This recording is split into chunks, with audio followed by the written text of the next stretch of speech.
आज की इस वीडियो में हम लोग ग्रुप 2 एस्पिरेंट्स की तरफ से की जाने वाली 5 बड़ी गलतियों का जिक्र करेंगे और ये गलतियां आप भी कर सकते हैं या आपसे भी हो सकते हैं और आपको आने वाले एग्जाम में एक बहुत बड़े नुकसान से बचा सकते हैं। तो वन बाय वन आज हम लोग जो है उन 5 पॉइंट्स को डिस्कस करेंगे। आपसे गुजारिश है कि हमारे इस वीडियो को ज़रूर सपोर्ट करिए। कैसा सपोर्ट करना, आखिर तक देखना, लाइक भी करना, कॉमेंट भी करना, क्योंकि यूट्यूब के एल्गोरिदम के हिसाब से जो लोग लाइक और कॉमेंट करते हैं वो वीडियो ज़्यादा से ज़्यादा लोगों तक शेयर होते रहता, खुद ब खुद यूट्यूब उनको सजेस्ट करता। तो प्लीज आप जरूर ऐसा करिए। सबसे पहली गलती जो ग्रुप 2 के एस्पिरेंट्स करते वो ये है न्यू न्यू न्यू। हर चीज नई नई ट्राई करते रहते, नए बुक्स ट्राई करते रहते, नया मटेरियल ट्राई करते रहते, यूट्यूब पे नए नए वीडियोस देखते रहते। लोग कोशिश करते कि नए नए चीजों को ट्राई करें, नए बुक्स को, मटेरियल को, नए नए क्वेश्चन आंसर्स के जो वीडियोस रहते उनको देखने की कोशिश करते। इन सब की कोई जरूरत नहीं है। आपको एक स्टैंडर्ड बुक लेना है और वो एक स्टैंडर्ड बुक पे ही आखिर तक उसको कंप्लीट करे तक कायम रहना है। आप तेलुगु एकेडमी के बुक ले सकते या और भी स्टैंडर्ड पब्लिकेशंस है जैसा कि विजेता और दूसरे हैं, उनके बुक्स लीजिए। आप चाहें तो उर्दू एकेडमी के बुक्स डाउनलोड कर सकते, उनको आप पढ़ सकते और उसको पूरे से शुरू से आखिर तक जो है फिनिश करिए। लेकिन एक किताब लीजिए, उसको 4 से 5 बार पढ़िए। ये बात याद रखिए। ये पहली गलती, न्यू न्यू न्यू नहीं रहना। दूसरी सबसे बड़ी गलती, नो रिविजन। मैं तकरीबन 2022 से क्लासेस ले शुरू में मैं मतलब एक 4-5 महीनों से नहीं ले रहा हूँ, लेकिन 2022 दिसंबर से तेलंगाना हिस्ट्री और तेलंगाना के movement, Telangana movement, Telangana geography, Telangana economy के क्लासेस फ्री ऑफ कॉस्ट लिया था जूम पे। तो इसके साथ साथ उसके लिए मेरे पास 3 व्हाट्सएप के ग्रुप्स हैं। 3 व्हाट्सएप के ग्रुप्स में मैं लोगों से जब भी एग्जाम हुआ था सवालात पूछा था लोगों से जब भी एग्जाम हुआ, ग्रुप 1 का हुआ था और भी गुरुकुल के एग्जाम्स हुए थे, तो जब कभी भी जेएल का एग्जाम हुआ था, टीचर्स का हुआ था, तो मैं पोल करके पूछा कि आपका एग्जाम कैसा रहा, और उसमें ऑप्शन दिया था कि पढ़े वैसा दिखा था। एग्जाम हॉल में जाने के बाद हम ये क्वेश्चन को कहीं पढ़े थे, हम ये सब्जेक्ट को कहीं पढ़े थे, लेकिन एग्जैक्ट आंसर याद नहीं आ रहा था। ऐसा कई लोग कई बार जवाब दिए। ये क्यों होता? हम लोग खाली एक बार सरसरी तौर पे, जिसको बोलते हैं ना ताइराना नजर, परिंदे के वैसा उड़ते, परिंदे के वैसा उड़ते उड़ते एक नजर देख लेते, लेकिन उसको डेप्थ में स्टडी नहीं करते, जिसका नतीजा ये रहता कि आप पढ़ तो लेते लेकिन रिविजन नहीं करने की वजह से कच्चा इंफॉर्मेशन रहता और आपको याद नहीं रहता एन एग्जाम के मौके पर। और इस बात को याद रखिए कि जो रिवीजन होता है ये सक्सेस की कुंजी है। रिवीजन इज अ की टू सक्सेस। तीसरी सबसे बड़ी गलती हम लोग क्या करते हैं कि नो प्रैक्टिस ऑफ PYQs।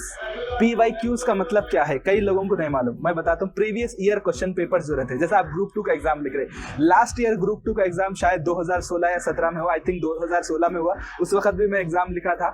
तो उस वक्त के जो ग्रुप 2 का जो पेपर है, अब ग्रुप 1 का एग्जाम जून में है, तो आप प्रीवियस ईयर जो 2022 अक्टूबर में एक बार ग्रुप 1 का एग्जाम हुआ था, 2023 जून में एक बार ग्रुप 1 का एग्जाम हुआ था, उसके क्वेश्चन पेपर्स लीजिए, उसको पढ़िए, उसको समझने की कोशिश करिए। इसका सबसे बड़ा फायदा ये होता कि उस मतलब क्वेश्चन किस टाइप के आते हैं वो भी मालूम होता और थीम्स मालूम होते इंटरनेशनल इवेंट से रिलेटेड, और इसी तरह रिपीटेड क्वेश्चंस के बारे में भी आपको अंदाजा होता।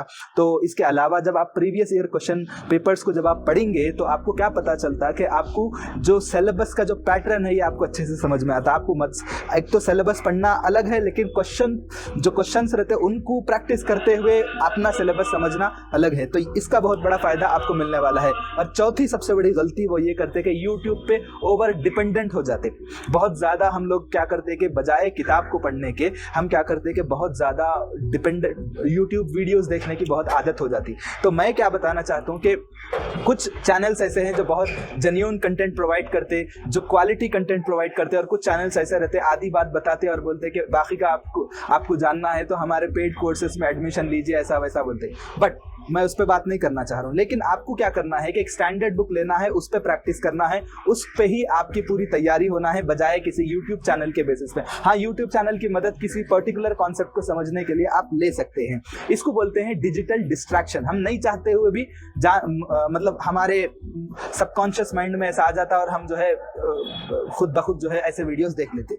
लेकिन बहुत ज्यादा डिपेंड होना भी अच्छी बात नहीं है। किताबों पे और स्टैंडर्ड बुक्स पे, स्टैंडर्ड कंटेंट पे जो है डिपेंड करिए। 5वां इंपॉर्टेंट चीज ये है कि ग्रुप 2 का हम लोग अप्लाई कब करे थे? 2023 जनवरी या फरवरी में, और डेट कब आ रहा? ऑलमोस्ट 13 महीनों के बाद आ रहा डेट।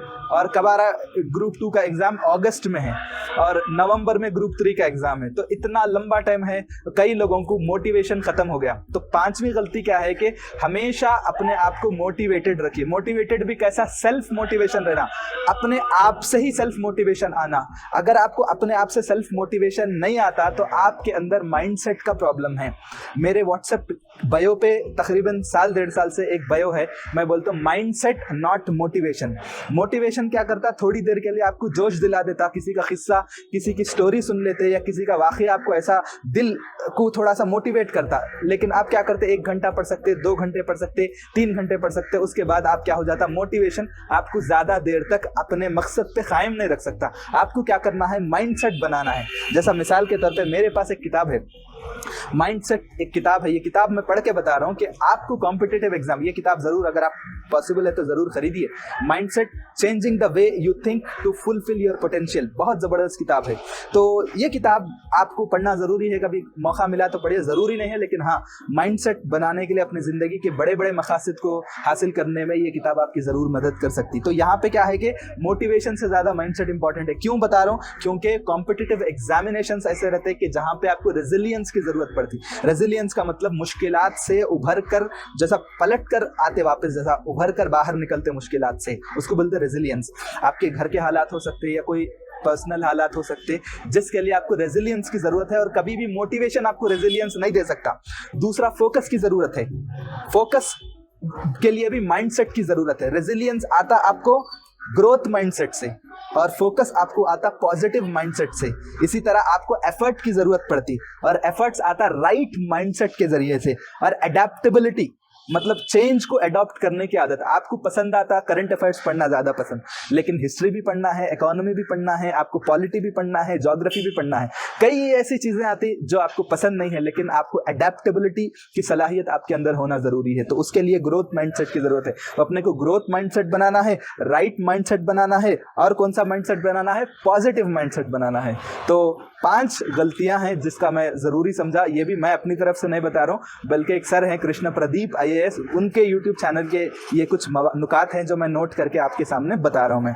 तो कोई ये नहीं समझना कि इन्हों कौन है जो इतने बड़े बड़े बातें कर रहे हैं। तो प्लीज़ मैं जो है उस बात को क्लैरिफाई कर दे रहा हूँ। तो 5 चीज़ें एक और बार रिपीट करेंगे। न्यू चीज़ें नए ट्राई नहीं करना, और नो रिविजन, ये गलती नहीं करना। तीसरी, PYQs पे प्रैक्टिस करना। चौथा, यूट्यूब पे ज़्यादा डिपेंड नहीं होना। हमारे वीडियोस देखने की कोशिश करिए। हम जो है बिल्कुल हम यही बताते हैं कि हम यही गलतियों को बताते हैं, हम आप ज़रूर एंकरेज करिए। 5वीं चीज़, मोटिवेशन नहीं, अपने को क्या होना है, माइंडसेट होना है। मोटिवेशन तो ठीक है, लेकिन माइंडसेट आपको हमेशा मोटिवेशन देता। ठीक है, याद रखिए। बहुत बहुत शुक्रिया, थैंक यू सो मच।